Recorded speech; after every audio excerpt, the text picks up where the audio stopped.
혹시 여러분들은 투자 관련 정보를 주로 어디에서 누구로부터 듣고 있나요? 예컨대 돈 파는 가게와 같은 유튜브도 있고 페이스북 같은 SNS 커뮤니티도 있으며 방송이나 신문 등 언론도 있습니다. 그런데 어디에서 누구로부터 투자 관련 정보를 듣든지 상관없이 주로 이런 말만 하는 사람들은 가까이 하지 않는 것이 좋습니다.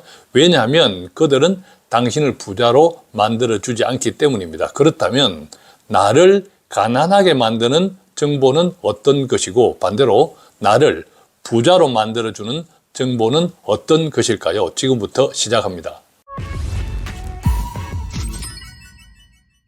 참고로 저희 돈 파는 가게 바인 투자 자문은 기본적으로 달러 자산을 선호합니다. 여윳돈이니까 길게 봐야 하고 목돈을 투자하는 고객들이 많다 보니까 기본적으로는 안정성을 바탕으로 돈을 불려 나가야 하기 때문입니다. 특히 달러는 미국 경제에 매달려 있는 한국 입장에서 어쩔 수 없는 안전자산인 동시에 글로벌 경제 위기 국면에서는 기회로 작용합니다. 그러다 보니까 길게 보면서 따박따박 불려 나갈 수 있고 만약의 경우에도 안정성을 높일 수 있다고 생각하기 때문입니다.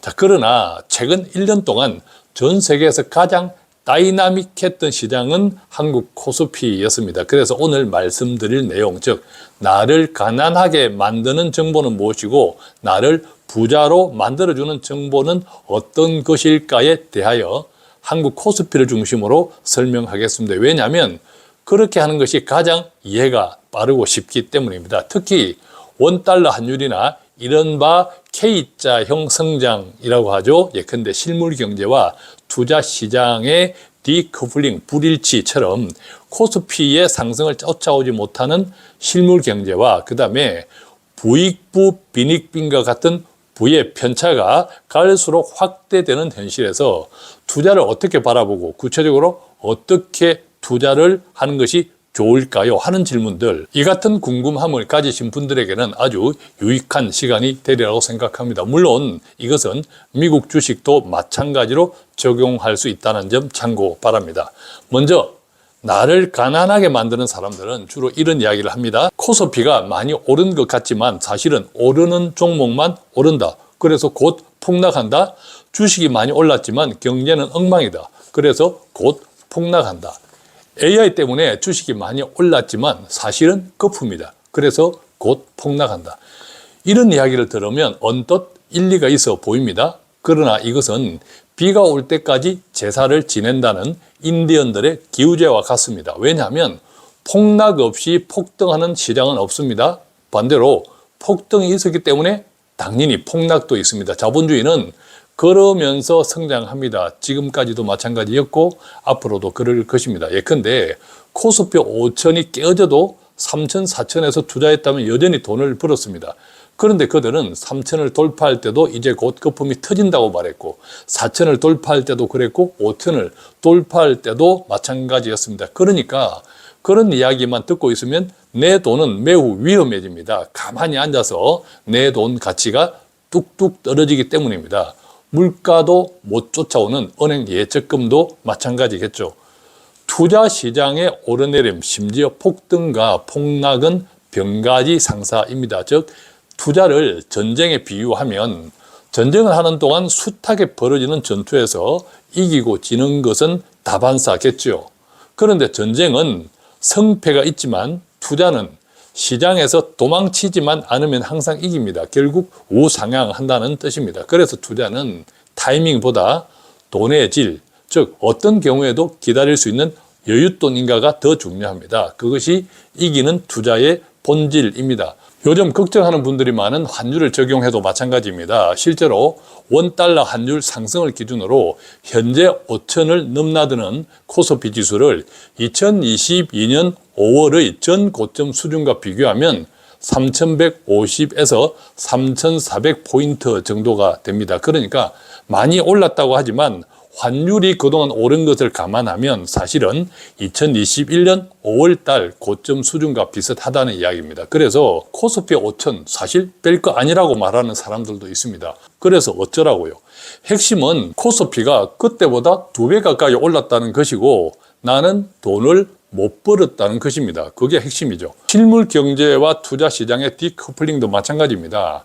한국 경제 좋지 않습니다. 그래서 오르는 종목만 올랐습니다. 실제로 2025년도에 코스피에 상장된 종목 가운데 절반 정도가 올랐고 절반은 오르지 않았습니다. 물론 앞으로 잘 되면 좋겠지만 쉬운 일은 아닙니다. 예컨대 2025년 한 해 동안 3,599개에 달하는 기업이 도산했습니다. 파산했습니다. 구체적으로는 법인 회생 건수가 1,317건, 법인 파산 건수가 2,282건이었는데 2024년도와 비교하면 무려 18%에서 20% 가까이나 증가한 수치입니다. 그러니까 하루 평균 10개 기업이 무너지고 있다는 뜻인데 여기에는 중소자영업은 포함되지 않았습니다. 자, 그런데 한 기업이 무너지면 그 기업과 거래하던 수많은 기업들이 연쇄적인 영향을 받습니다. 미처 받지 못한 돈이 묶이고 자금 회전이 멈추고 그렇게 또 다른 기업이 도산이 시작되고 그 도산은 또 다른 기업의 도산을 낳습니다. 이 같은 추세가 계속되면 2026년 올해는 4,300개 기업, 내년에는 5,160개 기업이 도산할 것이고 그렇게 따지면 2028년, 30년, 그리고 40년에는 어떻게 될까요? 그 결과 부익부 빈익빈을 상징하는 K자형 성장 역시 현실입니다. 예컨대 K자 위쪽에 수출과 대기업, 정규직 수도권 부자들이 있죠. 그리고 K자 아래쪽에 내수와 중소기업, 자영업자, 비정규직 노동자들이 있습니다. 이 같은 간극이 계속 벌어지고 있죠. 그렇지만 해법을 모르는 것은 아닙니다. 대기업과 중소기업의 상생, 정규직과 비정규직 간 차별 해소, 부동산 시장의 안정, 공정한 과세와 복지 확대를 통한 재분배 강화 등입니다. 그런데 이런 이야기들 그동안 숱하게 들어왔습니다. 물론 앞으로도 귀가 아프도록 계속 들을 것입니다. 다만 속도를 줄일 수 있어도 추세는 못 바꿉니다. 왜? 그것이 자본주의의 실상이기 때문입니다. 청년들도 소득의 격차가 심해집니다. 예컨대 30대 소득 상위 20%의 순자산은 5.6억 원인데 소득 하위는 0.5억 원에 불과하다고 합니다. 10.4배나 납니다. 반대로 40대에는 7.1배, 50대는 7.5배라고 합니다. 그러니까 청년들의 격차가 더 크다는 사실. 그렇다면 어떻게 해야 할까요? 갈수록 일자리가 줄어드는 형편에서 지금도 그렇지만 앞으로도 투자는 기본입니다. 중요한 것은요, 이 같은 현상이 한국만의 문제가 아니라 미국도 마찬가지라는 사실입니다. 예컨대 미국에서는 상위 10%가 주식의 80% 이상을 보유하고 있다고 합니다. 그런데 이들 10%의 소비가 미국 전체 소비, 그러니까 내수 시장을 이끌고 있다는 현실입니다. 그러니까 한국도 오르는 기업들, 오르는 종목만 오른다. 그것이 현실이라는 겁니다. 그렇지만 오르는 종목, 실적이 좋은 종목 기업들이 우리나라 경제를 견인하고 있다. 이 같은 현실이라는 겁니다. 자, 예를 들어 미국 같은 경우 서민층 먹거리를 대표했던 빅맥은 가격이 너무 올라서 이제는 상류층의 간식이 되었다고 합니다. 또한 미국 주식 역시 그동안 소위 빅테크를 비롯해서 오르는 종목만 올랐습니다. 그러니까 이 같은 현상은 자본주의 시장 경제에서 당연한 현상입니다. 그래서 이것이 문제라고 하면 맨날 문제일 것입니다. 그래서 맨날 가난해집니다. 요즘 말이 많은 AI도 마찬가지입니다. 최근 몇 년 동안 미국을 비롯한 주식이 많이 올랐던 것은 기본적으로 M2, 즉 많은 돈이 풀렸기 때문입니다. 여기에 AI라는 기술이 휘발유를 뿌렸습니다. 그런데 한 번 풀린 돈은 줄어들지 않습니다.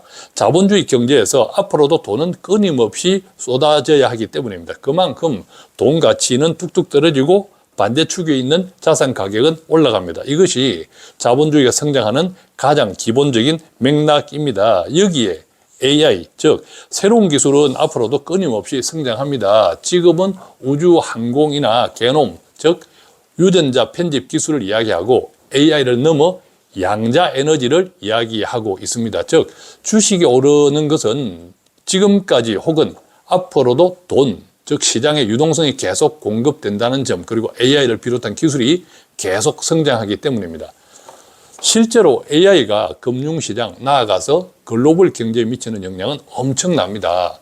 AI가 생산성을 끌어올리면서 물가를 떨어뜨리고 저금리 기조 유지와 함께 자산 가격의 상승을 이끌어 왔습니다. 그런데 반대로 앞으로 AI가 기대만큼 힘을 못 내면 어떻게 될까요? 당연히 투자와 소비가 줄어들면서 생산성도 떨어지겠죠. 그 결과 성장은 낮고 물가는 높아지면서 세계 경제가 흔들릴 수 있습니다. 만약 그렇게 될 것이라고 동의하면 지금부터라도 투자를 멈춰야 합니다. 그런데 정말 그렇게 된다면 자본주의는 망합니다. 주식, 부동산은 물론 금, 은을 비롯한 소위 안전자산들도 폭망하고 현금은 정말 휴지가 됩니다.